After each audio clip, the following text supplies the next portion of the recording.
बहुत कम खाते हैं फिर भी आपका वेट बढ़ता जा रहा है, मन हमेशा चिड़चिड़ा जैसा रहता है, मसल्स पेन रहते हैं और शरीर में बहुत ज़्यादा थकावट बनी रहती है, ब्रेन फॉग की समस्या है, चीज़ों को रखकर भूलने लग गए हैं, तो आपको अपनी थायराइड की जांच ज़रूर से करा लेनी चाहिए।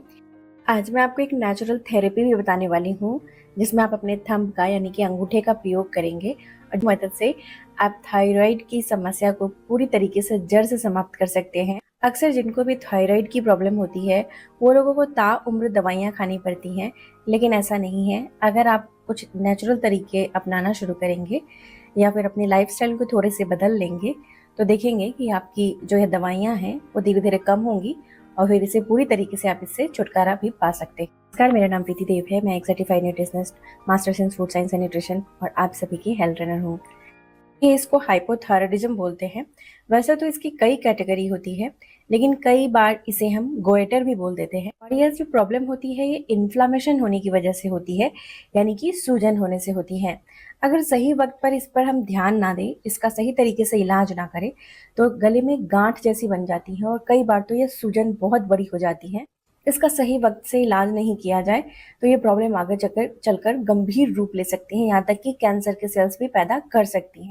हाइपोथायरायडिज्म की केस में मेटाबॉलिज्म जो है वो बहुत ज़्यादा स्लो हो जाता है, यानी कि धीमा हो जाता है। तो आप बहुत कम खाते हैं, फिर भी वजन बहुत तेजी से बढ़ता चला जाता है। अगर आपको भी हमेशा थकावट महसूस होता है और हमेशा आराम करने का मन करता है, तो समझ लीजिए कि आपके थायराइड हार्मोन जितनी रिलीज होनी चाहिए, जिससे आपके मेटाबॉलिज्म को यह तेज करे, खाने को पचाने में मदद करे, यह पूरी तरीके से पर्याप्त मात्रा में रिलीज नहीं हो रही है। कारण हमारा खाना सही से पचता नहीं है और शरीर में जितने भी जरूरी मिनरल्स हैं, पोषक तत्व हैं, वो शरीर के अंदर एब्जॉर्ब होने भी कम हो जाते हैं। अगर आपका भी कॉन्स्टिपेशन रहता है, कब्ज की समस्या रहती है, पेट सही से अगर साफ नहीं हो पाता है, तो हमें जैसे कि लौकी हो गई, कद्दू हो गई, तोरी हो गई, टिंडा हो गया, ये सारी चीजों को ज्यादा खाना है। इनकी सब्जियां बनाकर ज्यादा से ज्यादा खाना शुरू कर दीजिए। आप दाल भी खा सकते हैं। जो दालें होती हैं, उनको खाने का सही तरीका है कि दाल को कम से कम 1 घंटे के लिए पानी में भिगो दीजिए।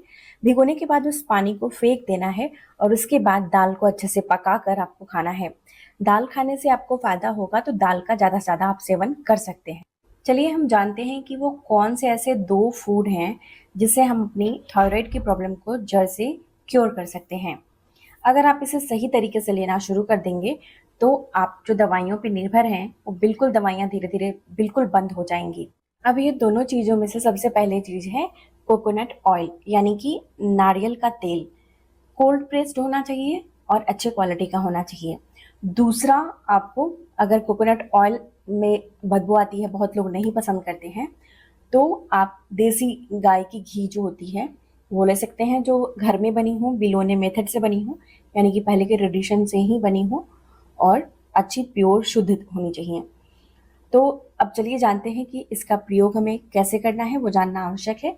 तो सबसे पहले जब आप सुबह सोकर उठते हैं, तो आप अपना दिनचर्या शुरू करते हैं। यानी कि सबसे पहले आप वॉशरूम जाते हैं, तो वो सारी दिनचर्या जो शुरुआत की होती है सुबह की, वो ख़त्म करने के बाद आपको प्राणायाम से शुरू करना है। प्राणायाम में सबसे पहले प्राणायाम जो करना है, वो अनुलोम-विलोम करना है। प्राणायाम बहुत मदद करती है थायराइड की प्रॉब्लम को ठीक करने के लिए। अनुलोम-विलोम हम सभी को पता है कैसे करना है, बहुत आसान होता है। उज्जयी प्राणायाम काफ़ी फ़ायदेमंद होती है। उसके बाद आप कर सकते हैं भ्रमरी प्राणायाम। भ्रमरी प्राणायाम बहुत फ़ायदेमंद होती हैं थायराइड की प्रॉब्लम को दूर करने के लिए, और जिनको भी बहुत ज़्यादा स्ट्रेस रहती है, एंजाइटी होती है, उन लोगों में भी ये बहुत अच्छा काम करती है। अब में आपको कम से कम 45 मिनट से 50 मिनट तो लग जाएगा। 3-4 प्राणायाम आपको बताई हूँ मैं करना है, और इसमें अगर आप 15-15 मिनट भी लगाते हैं, तो इतना वक्त तो आपको लगेगा और लगाना भी है। इससे धीरे-धीरे आपकी जो दवाइयाँ आप ले रहे हैं, वो बंद हो जाएँगी। उसके बाद आपको क्या करना है, एक टी बनानी है। लिए एक बर्तन लीजिए, उसमें आपको 2 कप पानी डालना है और आधी चम्मच अजवाइन डालनी है। अजवाइन डालने के बाद 3 आपको हर्ब बता देती हूँ, 3-4। इसमें से कोई भी 1 हर्ब या 2-3 या पूरा ही डाल सकते हैं। ये आपको बहुत फ़ायदा करने वाली है, जैसे आपके घर में मौजूद हो। तो सबसे पहले आप हल्दी, कच्ची हल्दी हो तो वो ले सकते हैं। तुलसी की पत्ती ले सकते हैं। इसमें साथ ही आपको डालना है अदरक, या आपको लौंग लेना है। सारी चीज़ें भी आप ले सकते हैं, थोड़ी-थोड़ी मात्रा में ही आपको डालनी है। या कोई भी 2 से 3 चीज़ें भी डालकर आप इसे बना सकते हैं। अब इसे आपको 3 से 4 उबाल लगा लेनी है। जब ये 2 कप पानी 1 कप के बराबर बच जाती है, तो इसे छानकर आपको कप में निकाल लेना है और इसे हल्का गुनगुना होने तक ठंडा कर लेना है। इसके बाद आपको इसमें कोकोनट ऑयल यानी कि नारियल का तेल जो है वो आधा चम्मच मिला देना है, या फिर कोकोनट ऑयल नहीं मिलाना चाहते हैं तो आप इसमें देसी गाय की घी जो होती है वो आधा चम्मच इसमें मिला सकते हैं और इसे धीरे धीरे सिप सिप करके आपको यह पी लेना है। साथ ही आप इसमें ब्लैक पेपर यानी कि काली मिर्च का 1 चुटकी पाउडर इसमें ऊपर से आप डालकर तब पीजिए। ये इसके फ़ायदे को 20 से 30 गुना ज़्यादा बढ़ा देगी, क्योंकि ये हमारे शरीर में एब्ज़ॉर्ब करने में यानी अवशोषित करने में मदद करती है। और हमने पहले ही जाना था कि ये थायराइड जो होती है, इसका रूट कॉज़ जो मेन कारण होता है, वो होता है इन्फ्लेमेशन।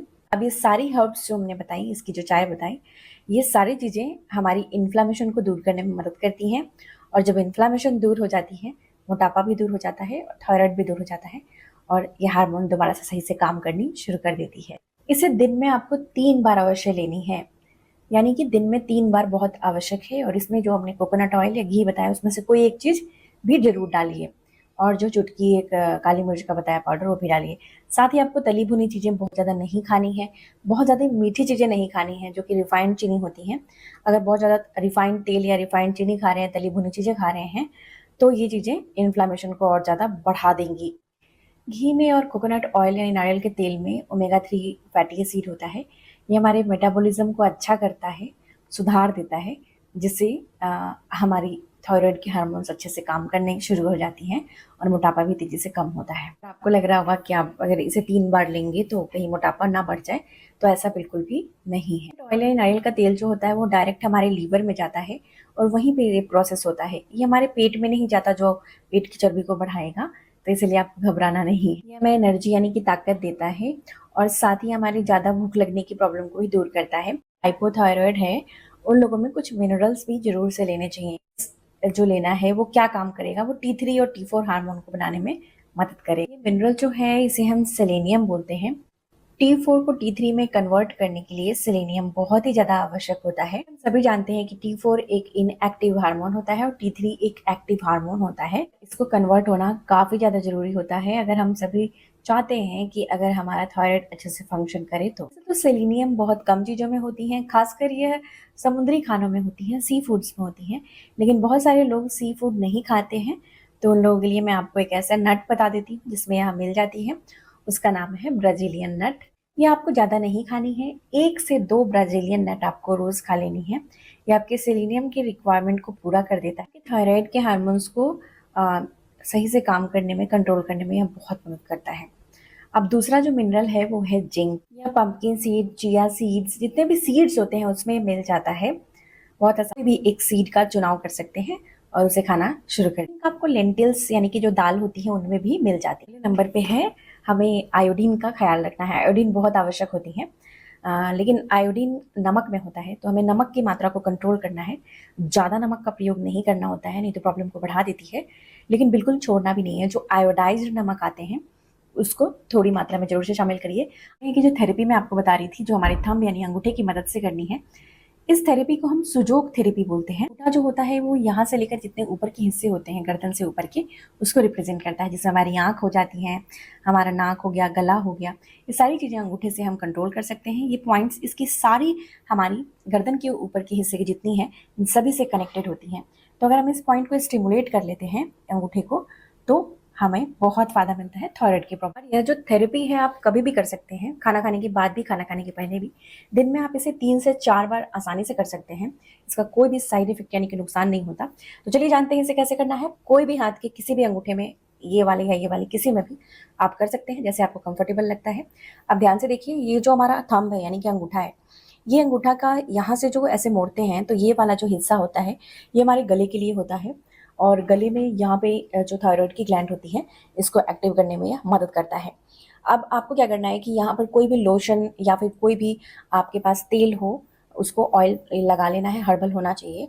और लगाने के बाद आपको अपने दूसरे हाथ से इस तरीके से इसे पकड़ना है और इसे हल्का मोशन से आपको रब करना है, यानी कि ऐसे गोला गोला घुमाना है। ध्यान रखना है कि यहाँ पे आप जब ऐसे घुमा रहे हैं तो बहुत तेज़ी से नहीं करना है कि आपको यहाँ पे दर्द महसूस होने लगे।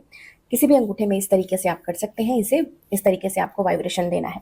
इससे क्या होगा कि यहाँ पर जितनी भी जो पॉइंट्स होती हैं वो एक्टिव होनी शुरू हो जाती हैं और ब्लड का सर्कुलेशन अच्छा होता है। और ऐसा जब आप करेंगे लगातार, आप इस तरीके से अंगूठे को वो ऐसे घुमाएंगे तो आपको पूरे शरीर में अच्छा सा एक वाइब्रेशन महसूस। इस दौरान आप अपने जो रीढ़ की हड्डी है उसको सीधा रखना है, यानी कि सीधा बैठना है और लगातार इस प्रक्रिया को 1 मिनट तक आपको करना है।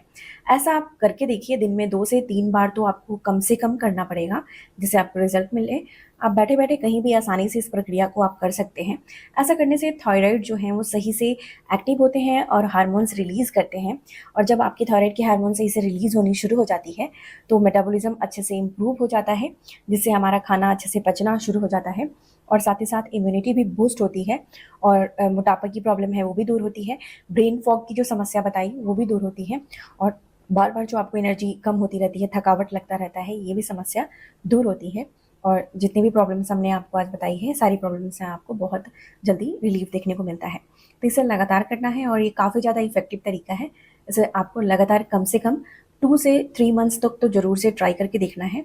डेली इसे प्रैक्टिस करना है और जो भी साथ में मैंने आपको खाने बताए हैं, रेमेडीज़ बताए हैं, उसको भी करना है और अपनी दिनचर्या को सुधारना है, जिससे आपको पूरी तरीके से रिलीफ मिल सके और दवाइयों पर निर्भर होना ना पड़े।